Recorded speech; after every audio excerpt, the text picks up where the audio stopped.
Hello students, to myself Nilesh Patel from Vallabh Polytechnic, Navsari.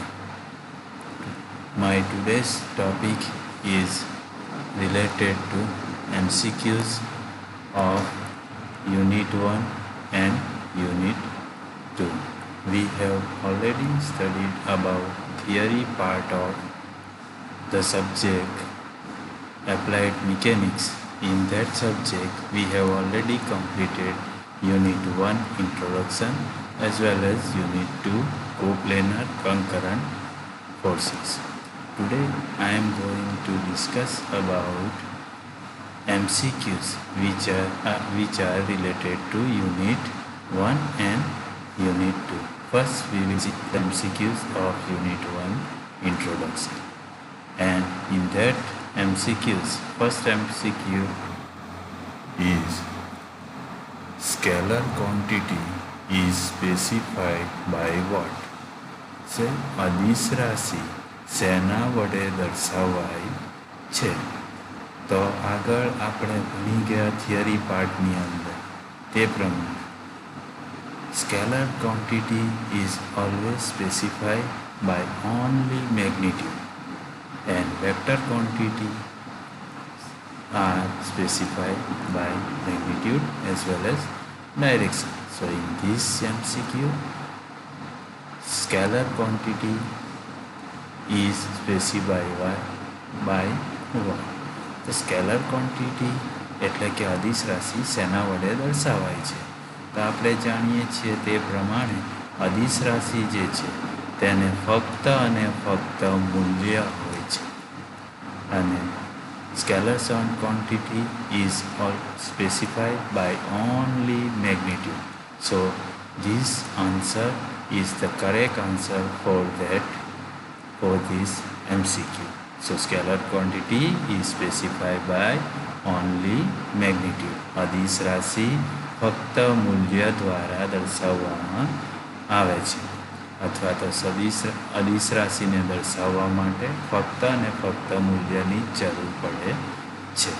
Our next MCQ is what is the SI unit of work? કાર્યનો SI એકમ જણાવો. તો કાર્યની અંદર કે કોઈ પણ પદાર્થ ઉપર કેટલું કાર્ય થયું, તો કોઈ પદાર્થ ઉપર તમે જ્યારે force apply karo, when you apply force on any substance, that substance move in any direction. પદાર્થ કોઈ એક દિશામાં મૂવ થશે. તો શરૂઆતમાં પદાર્થ અહીં હતો અને ત્યાંથી મૂવ થઈને પદાર્થ આગળ વધે છે with the application of P force. અને એ પદાર્થ કેટલું અંતર કાપે છે જેને આપણે લંબાઈ માપીએ, length measure કરીએ, તો that length is measured in meter and force which is applied on the substance that is measured in Newton. એટલે એ પદાર્થ ઉપર આપણે બળ આપીએ છીએ અને બળ આપતા એ પદાર્થ અમુક અંતર ખસે છે તો એ પદાર્થ ઉપર કાર્ય થયું એમ કહેવાય. તો કેટલું કાર્ય થયું અને કાર્યનો એકમ શું? તો work is equal to force into distance travel by the substance with the application of force. So work is equal to force, that is P multiplied by distance that is traveled by a substance, and force is measured in Newton, say N, and length is measured in meter, and 1 Newton into meter is equal to, by using unit conversion, it is equivalent to 1 joule, Joull. So the unit of the work is, your option is B, that is joule. So option B is the correct answer for this MCQ. કાર્યનો SI ની અંદર એકમ છે joule. એટલે અહીં આગળ joule કાર્યનો એકમ થશે એટલે આન્સરની અંદર તમે બી સ્પેસિફાય કરશો. Next MCQ, in system of units MKS means what? યુનિટની સિસ્ટમની અંદર વોટ ઇઝ MKS? MKS શું છે? તો આપણે ભણી ગયા in the system of units are one is FPS system, another one is MKS, then CGS and then SI system.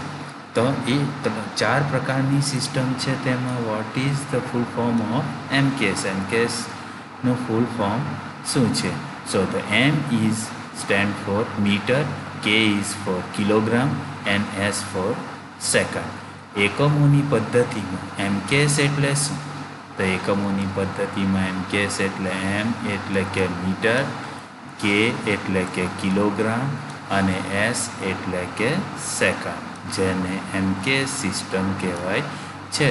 તો તમારો your C option is the correct answer, કે એકમોની પદ્ધતિમાં MKS જે છે એ મીટર, કિલોગ્રામ અને સેકન્ડ તરીકે ઓળખાય છે અથવા ઓળખવામાં આવે છે. Next, which of the following quantity is vector? કે સદિશ રાશિ કઈ છે નીચેનામાંથી? તો you have 4 options. One is density એટલે કે ઘનતા. ધેન ડેન્સિટી એટલે એ તમારી અદિશ રાશિ એટલે સ્કેલર ક્વોન્ટિટી બનશે, કારણ કે ડેન્સિટીને ફક્ત અને ફક્ત મૂલ્ય દ્વારા દર્શાવવામાં આવે છે, એને કોઈ દિશા દર્શાવવામાં આવતી નથી. That's why density is your scalar quantity, because density has only magnitude, it hasn't direction. Second one is energy. So energy is also a scalar quantity, it has only magnitude but no direction. Temperature, it is also scalar quantity. So these above three are the scalar quantity. Concentrate on this momentum. So momentum is equal to mass.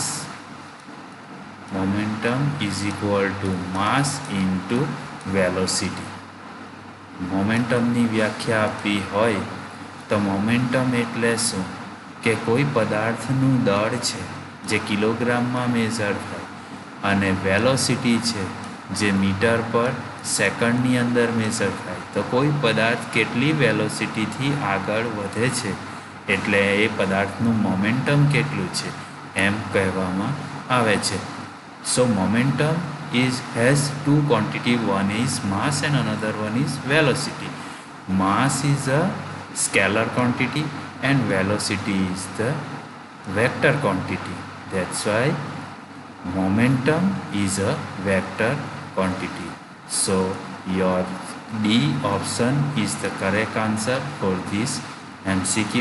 So વેગમાન જે છે એ સદિશ રાશિ છે, બાકીની ઉપરની 3 રાશિ છે ભૌતિક રાશિ એ અદિશ રાશિ સ્કેલર્સ તરીકે ઓળખાય છે. Now our next MCQ is 1 HP is equal to how many kilowatt?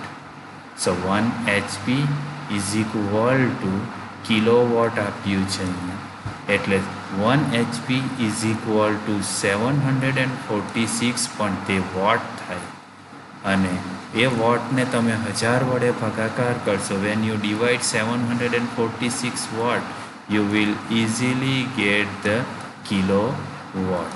746 ને 1000 વડે ભાગાકાર કરો એટલે તમને 0.746 કિલોવોટ મળશે.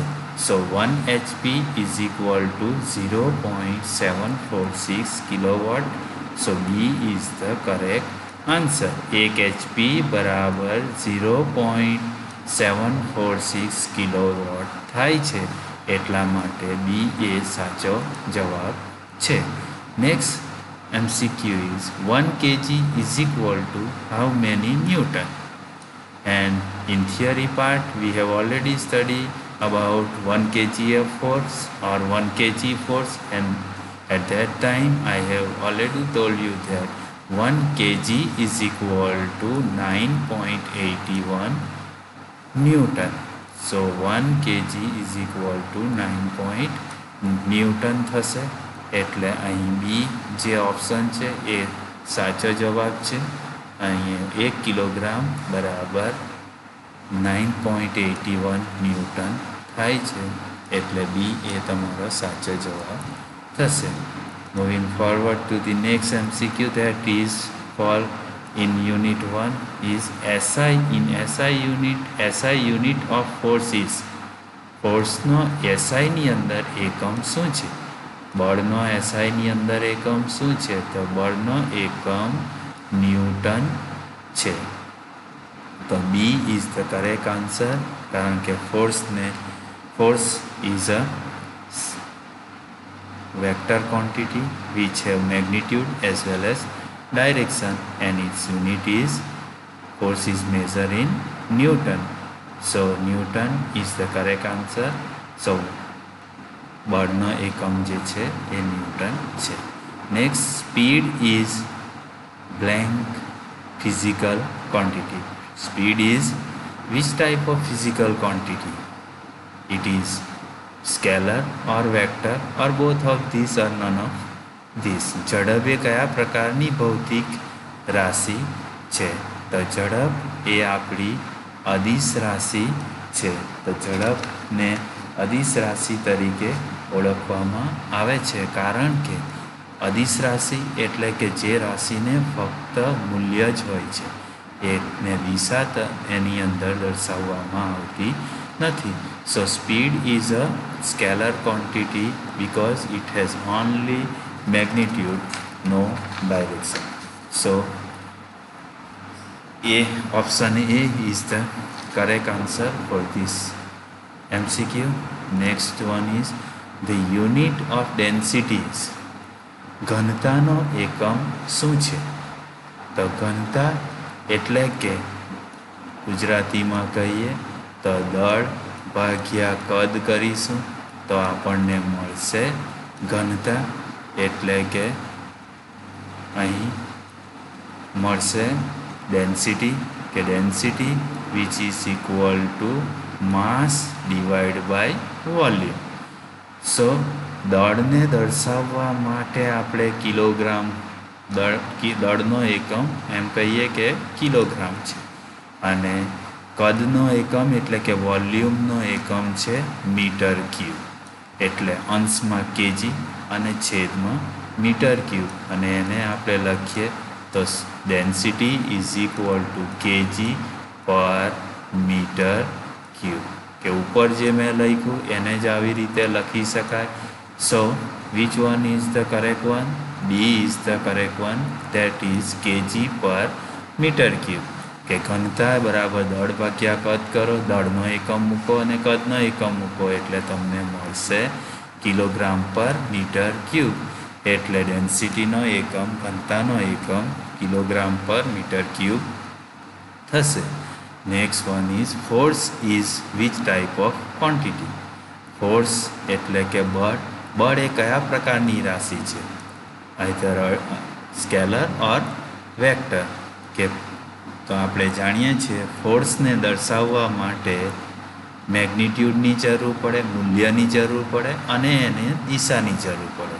અને મૂલ્ય અને દિશાની જરૂર પડે એ ક્વોન્ટિટીને કહેવામાં આવે, એ ભૌતિક રાશિને કહેવામાં આવશે સદિશ રાશિ.